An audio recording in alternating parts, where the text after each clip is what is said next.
दोस्तों, ये देखो कितनी अच्छी ट्रॉली बनाई है।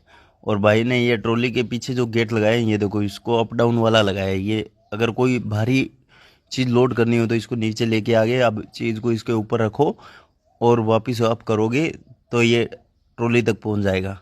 कितना शानदार डाला बनाया है ना इसका। तो इससे क्या है, आसानी से ये चीज़ें लोड हो सकती है।